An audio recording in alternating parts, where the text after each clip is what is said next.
مكسور أنفي. Penaberê Sûrî Yusuf Bellî li Enqerê ji aliyê karderekê ve rastî êrişekê hat û ji gelek ciyên xwe ve birîndar bû. Yusuf Bellî bi malbata xwe re 9 sal berê ji Sûriyê hatiye Tirkiyê. Eva demeka dirêjê li Enqerê rûdinê. Ew li vê derê karê elektrîk û hostatiya avasaziyê dike. Bellî radigîne ku ew piştî êrişê ji xwe diçe û çavê xwe di nexweşxaneyê de vedike. شخص تركي ضربني. Karderekî ji min xwest ez elektrîk avansaz bikim. Karekî min ê din hebû û min jî çênekir.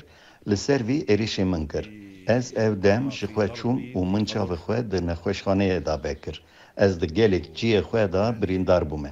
Yusuf Bellî dema tê ser xwe di nav birînan da dibîne. Li gor rapora doktor difnê wî şikestiye. Li ser dem û çavê wî werim hene. Li pişt û lingê xwe da jî rastî lêdanê hatiye. وإلي ملف أمريكا.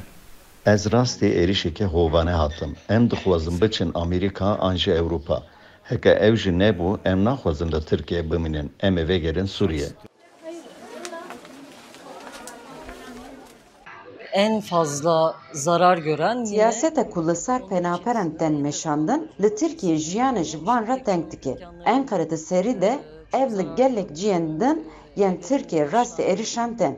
Mafê ven yê heyî jî ji aliyê rayedarên resmî ve nayê parastin û ev xwe di rewşeke evle de nabînin.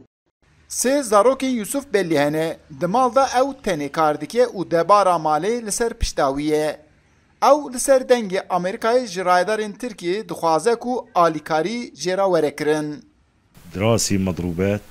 Heke hûn dengê me bigihînin rayedarên Tirkiye ez ê kêxweş bim. Em tiştekî naxwazin bila rayedarên Tirkiye me biparêze. Ji bo ku evlekariya me di bin xeteriyê de ye.